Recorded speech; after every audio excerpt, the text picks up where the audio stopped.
Confusion हो query है तो पूछ लो। डिज़ाइन अपन को बनानी है। ये एक बैनर का डिज़ाइन है। बैनर का जो साइज़ है वो है 6x4, 6 चौड़ाई 4 ऊंचाई। ठीक है, ये 6x4 है। और ये एक बैनर है जिसकी है 10x4, 10 तो चौड़ाई और 4 ऊंचाई। ठीक है, इसको अपन को डिज़ाइन करना है। अब इसमें कुछ चीज़ें ऐसी है जैसे एक स्टार का लोगो हो गया या राइजअप का लोगो हो गया, ये बनी हुई है, ये गूगल पे आपको मिल जाती है। इसको आपको दोबारा बनाने की आवश्यकता नहीं है।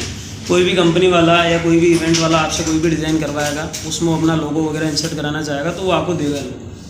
हाँ, अगर कंपनी नहीं है, उसने बोला कि मेरे पास तो लोगो नहीं है, लोगो भी आपको डिज़ाइन करना है, तो वो कार्यक्रम अलग है। उसके लिए फिर लोगो डिज़ाइनिंग अलग से आपको करनी है। फिर फिलहाल के लिए हमारे पास लोगो हैं तो अपन को बनाने की ज़रूरत नहीं है।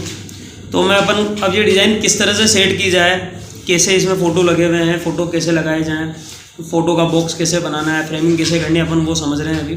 क्योंकि कुछ आइटम ऐसे हैं जो अपने पास नहीं है इसके अंदर, तो उनकी जगह अपन कोई दूसरे फ़ोटो वगैरह यूज़ करें। ये साइज़ है हमारी 6x4। तो पेज का जो साइज़ है, देखो सबसे पहले बॉक्स बनाने के पहले हमें पेज का साइज़ सेट करना होता है। पेज का साइज़ किस यूनिट में रखना है, जिस साइज़ पे जिस यूनिट पर आप काम कर रहे हैं। अपन फिट में काम कर रहे हैं तो यूनिट क्या रहेगा हमारा, फिट। ठीक है, पेज अब हमारी जो डिज़ाइन है वो बन रही कितनी, 6x4 की। तो आपका जो पेज होना चाहिए वो एक फिट या आधा फिट ज़्यादा होना चाहिए। तो 7x5 अपन इसको रख लेते हैं। ठीक है, अब एक बॉक्स बनाना है। यहाँ पर आप ऊपर तो विड्थ में डाल देंगे 6 और हाइट में डाल देंगे 4। पी प्रेस करेंगे तो ये जो बॉक्स है वो कहाँ से आकर सेट हो जाएगा, पेज के सेंटर में। किसी भी ऑब्जेक्ट को सेलेक्ट करके अगर आपने पी प्रेस किया है तो वो ऑब्जेक्ट कहाँ चला जाएगा, बिल्कुल पीक में, सेंटर में चला जाएगा। ठीक है,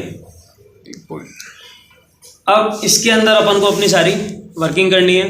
ठीक है, अब यहाँ पर 2 लोगो दिए गए हैं। अब ये दोनों लोगो भी फिलहाल अपने पास नहीं है, तो प्रतीकात्मक अपन कोई भी 2 सर्कल बनाकर उस लोगो की जगह पर रख देते हैं। ठीक है, कैसे रखना है, एक सर्कल अपन ने यहाँ बनाया, कंट्रोल के साथ मूव करेंगे, दूसरी जगह ले जाकर राइट क्लिक कर देंगे तो ये भी यहाँ पर सेट हो जाएगा। थोड़ा सा आप माउस से यूज़ कर सकते हैं। अब जैसे मैं इस ऑब्जेक्ट को थोड़ा सा मूव करना चाह रहा हूँ, किससे, नेविगेशन की से।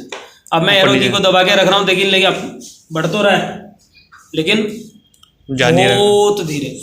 क्यों हो रहा है, क्योंकि यहाँ पर हमने यूनिट क्या ले लिया है अभी, फिट। और यहाँ जो नॉट डिस्टेंट है वो क्या आ रही है, 0.0 आ रही है। इसको हमें बढ़ाना पड़ेगा, तो हमने इसको 0.01 कर दिया। ठीक है, अब मैं इसको मूव कराऊंगा तो ये अपन को अब मूव करता नजर आ जाएगा। और बढ़ाना है, इसको ज़्यादा करना है तो 0.1 कर दो। ये नॉट डिस्टेंस होता है, ये जब नेविगेशन की का यूज़ करना होता है वो अपने को ज़्यादा काम आता है। ठीक है, और ज़्यादा आगे बढ़ाना है, मैं चाह रहा हूँ एक बार में आधा फिट चले। ठीक है, तो आधा फिट चलाने के लिए इसको हमने क्या करना है, 0.1 की जगह 0.5 कर देना है। तो एक बार में अब ये आधा फिट डूब जाएगा सीधा, क्योंकि उधर यूनिट क्या चल रही है हमारी, फिट चल रही है। इंच रखोगे तो इंच, आधा इंच, सेंटीमीटर रखोगे तो सेंटीमीटर, आधा सेंटीमीटर, 1 सेंटीमीटर, mm रखोगे तो mm के हिसाब से चलेगा। ठीक है, माउस तो फिर एक बार में, माउस से तो आप उठाकर रख ही सकते हो, लेकिन ये क्या होता है, जैसे हमने यहाँ सेट कर दिया, अब थोड़ा सा ऊपर नीचे करना है अपन को, तो माउस से करेंगे तो हो सकता है ज़्यादा हो जाए। उसके लिए फिर अपन नेविगेशन की का यूज़ करते हैं। अब नेविगेशन की से मैं जैसे इसको थोड़ा इधर सरकाना चाह रहा हूँ तो मैंने बटन दबाया, आप थोड़ा सरकाना दे तो कितना सरक गया, बहुत सारा सरक गया। ठीक है, तो इसके लिए हम इसको अंडू करके यहाँ पर ध्यान देंगे कि यहाँ पर क्या हो रहा है, हमारी यूनिट क्या चल रही है, और उसमें यहाँ नॉट डिस्टेंस कितनी डली है। अभी 0.5 डल रही है और इधर फिट है, तो मतलब वो आधा फिट की बात कर रहा है। तो आधा फिट तो बहुत होता है, तो हम यहाँ इसको 0.01, 1 फिट से भी मतलब और कम से भी कम हमने इसको कर दिया। अब हम इसको मैनुअली मूव करा सकते हैं, तो जितना मुझे लगता है कि इतनी दूरी पर रखना उतना दूर अपन इसको रख देंगे। ठीक है, इसके बाद में यहाँ पर ये जो ऑर्गेनाइजेशन है उसका नाम लिखना है, जैसे कि एक स्टार यहाँ पर लिखा हुआ है, तो टेक्स्ट टूल लेना है। यहाँ पर ये ए जो लिखा हुआ होता है टेक्स्ट टूल के लिए होता है। यहाँ पर आप अपना टेक्स्ट टाइप कर सकते हैं। 2 तरह के टेक्स्ट होते हैं हमारे पास, एक होता है आर्टिस्ट टेक्स्ट और एक होता है पैराग्राफ टेक्स्ट। आर्टिस्ट टेक्स्ट होता है जो ये सिंगल टाइप में यहाँ पर ये नेम लिखे हुए हैं ना, इसको आर्टिस्ट टेक्स्ट कहा जाता है, जब आपको एक लाइन में कोई भी टाइटल टेक्स्ट वगैरह कुछ भी लिखना हो। पैराग्राफ टेक्स्ट होता है जब आप पैराग्राफ टाइपिंग कर रहे हो, क्वेश्चन आंसर टाइपिंग कर रहे हो, नोट्स वगैरह बना रहे हो, जहाँ पर आपको 4-5 लाइनें एक साथ लिखनी है, पूरा पैराग्राफ एक साथ लिखना है, तो उसको पैराग्राफ टेक्स्ट कहा जाता है। पैराग्राफ टेक्स्ट यूज़ करने के फ़ायदे ये हैं कि अगर आप पैराग्राफ टेक्स्ट यूज़ कर रहे हैं तो उसमें पैराग्राफ से रिलेटेड जो ऑप्शन है वो काम करेंगे। लाइक अलाइनमेंट ऑटोमेटिक सेट आप कर सकते हो, लाइनों के बीच का गैप आपको बराबर करना है वो आप इजीली कर सकते हो। तो पैराग्राफ के ऊपर अप्लाई होने वाली चीज़ है, ठीक है।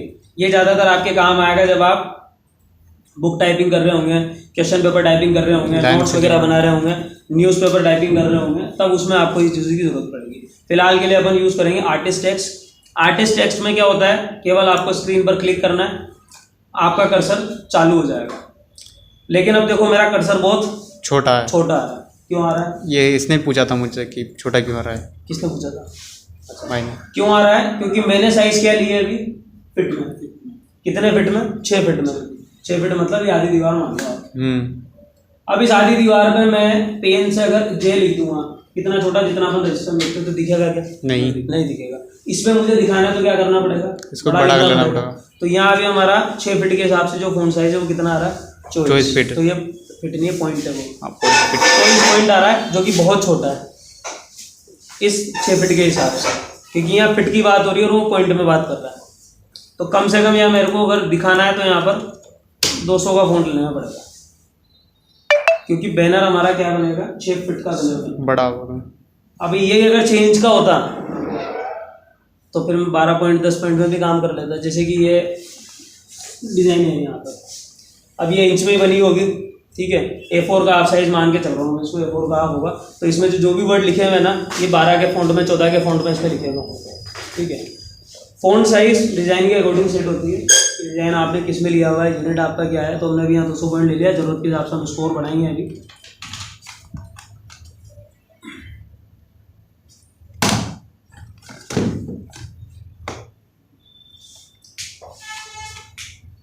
ठीक है, ये हमने लिखा जिससे कोटा स्टार। कंट्रोल के साथ स्पेस दबाना है ताकि जो कर्सर हमारा चालू है वो बंद हो जाएगा। अब इसको हमें कहाँ सेट करना है? यहाँ टॉप में कॉर्नर से क्लिक करते हुए हम इसको बड़ा कर सकते हैं, ये हमारा बड़ा हो जाएगा। फ़ॉन्ट जैसी आपकी ज़रूरत वैसा आपका फ़ॉन्ट आपको यूज़ करना है। मुझे चाहिए यहाँ थोड़ा सा डार्क फ़ॉन्ट या मोटा फ़ॉन्ट मिले तो यहाँ से आप इसकी फ़ॉन्ट स्टाइल चेंज कर सकते हैं, ठीक है। डिज़ाइन जगह और ज़रूरत के हिसाब से फ़ॉन्ट स्टाइल सेलेक्ट होती है। आप किस तरह का डिज़ाइन बना रहे हैं, उसमें कैसा फ़ॉन्ट स्टाइल चलना चाहिए वो आपको देखना। जैसे जो ये अभी मैं बना रहा हूँ, ये क्या है? कोई एक धार्मिक कार्यक्रम है, उसका है ये यमुना चुनरी मनोरथ। यमुना चुनरी मनोरथ एक कार्यक्रम होता है जहाँ मथुरा के अंदर यमुना जी को चुनरी ओढ़ाई जाती है, ये उसका कार्यक्रम है। तो धार्मिक आयोजन होगा, तो धार्मिक आयोजन का आप कोई फ्लायर, पोस्टर, बैनर कुछ भी बना रहे हैं तो वहाँ पर उस हिसाब की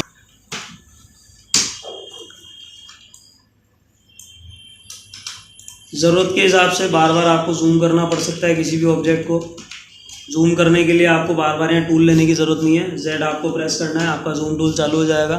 जिस एरिया को जूम करना उस एरिया को सेलेक्ट करना, वो चीज़ आपकी जूम हो जाएगी। स्पेस दबाओगे तो जूम टूल चला जाएगा, पिक टूल आपका आ जाएगा। मैं बार बार स्पेस इसलिए दबा रहा हूँ कि मैं दूसरा कोई भी टूल यूज़ कर रहा हूँ तो मुझे जब पिक टूल की ज़रूरत हो तो मैं स्पेस दबा सकता हूँ। स्पेस दबाने के बाद में सर्कल सेलेक्ट किया, इसको हमने जितना दूरी पर रखना है सेट कर दिया। अब मुझे जैसे इसी जूम लेवल पे दूसरा पार्ट भी देखना है तो मैं जूम आउट करना नहीं चाह रहा हूँ, स्क्रीन को आगे की तरफ मूव करना चाह रहा हूँ, तो H आपको प्रेस करना है, हैंड टूल आप क्लिक करके इसको इस तरह से कर सकते हैं, ठीक है। अब इस नेम को मुझे इस बॉक्स के सेंटर में सेट करना है, तो पहले हमने नेम को सेलेक्ट कर लिया, शिफ्ट के साथ में बॉक्स को सेलेक्ट करेंगे और C प्रेस कर देंगे, तो इधर क्या होगा, यहाँ पर ये सेंटर में हो जाएगा। सेंटर में तो हो गया, लेकिन हम देख पा रहे हैं कि पहले तो हमें सबसे पहले ये देखना है कि जो दोनों सर्कल हमने बनाए या दोनों लोगो हमने यहाँ डाले हैं वो इस लेफ्ट साइड से और राइट साइड से बराबर दूरी पर है या नहीं है, ठीक है। ये हो सकता है यहाँ ज़्यादा गैप मैंने छोड़ रखो और यहाँ कम गैप छोड़ रखो, या इधर ज़्यादा छोड़ रखो इधर कम गैप छोड़ रखो, तो इसको हम कैसे बराबर करेंगे? अंदाज़ा तो एक चीज़ है ही सही कि हम अंदाज़ा लगा सकते हैं, लेकिन हम चाह रहे हैं कि अंदाजे के बिना एग्जैक्ट मेजरमेंट के हिसाब से हमारा काम हो कि हम दोनों साइड पर बराबर की स्पेस छोड़ें, ठीक है। तो उसके लिए क्या करें, पहले सर्कल को या लोगों को सेलेक्ट करना है, शिफ्ट के साथ बॉक्स को सेलेक्ट करना है। लेफ्ट वाला बॉक्स सेलेक्ट करा है तो पहले L प्रेस कर दें, फिर राइट वाला सेलेक्ट करके R प्रेस कर दें, तो दोनों क्या हो गया, अभी बॉर्डर के टच हो गए, ठीक है। अब यहाँ से आप गिन के डिस्टेंस बढ़ा लो, जैसे 1 2 3 4 5 6 7 8 पॉइंट इधर, 8 पॉइंट इधर, बराबर आपकी डिस्टेंस रहेगी, आपको चेक करने की ज़रूरत नहीं है। सेम चीज़ ऊपर के केस में भी होगा। शिफ्ट के साथ टी प्रेस करेंगे तो टॉप मैच करा देगा, ठीक है। अब चाहो तो आप दोनों को, अब इधर क्या करना है अपन को, दोनों की ऊपर अप साइड की डिस्टेंस बराबर करनी है। पहले तो क्या था, एक लेफ्ट में था एक राइट में था, इसलिए अपन ने अलग अलग करा। अब लेकिन दोनों एक साथ करना है तो दोनों को एक साथ कैसे कैसे रख दिया, जितना चाहिए उतना गैप छोड़ के आप उसको रख सकते हो, ठीक है। कोटा स्टार का फ़ॉन्ट थोड़ा सा और छोटा करना है तो शिफ्ट के साथ करेंगे, ताकि ये चारों साइड से क्या होगा, एक साथ छोटा होगा। आप अगर एक कॉर्नर से करते हैं, मान लो मैं इस कॉर्नर से करता हूँ तो ये केवल इस साइड से छोटा हो रहा है, फिर वहाँ से मेरे को वापस उसको सेंटर में लाना पड़ेगा। तो इसकी जगह हम क्या करेंगे, शिफ्ट के साथ में कॉर्नर से अंदर की तरफ ले जाएंगे। इससे क्या होगा, ये चारों साइड से छोटा होगा तो अपने आप को सेंटर में भी रहेगा और उसका डायमेंशन भी नहीं दिखेगा, ठीक है।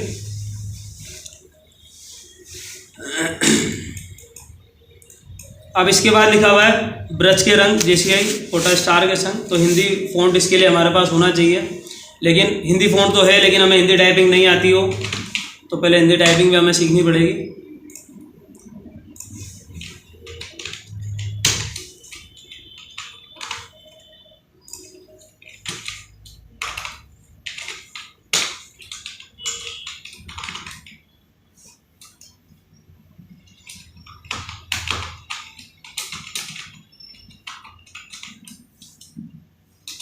कुर्ती देव जो 010।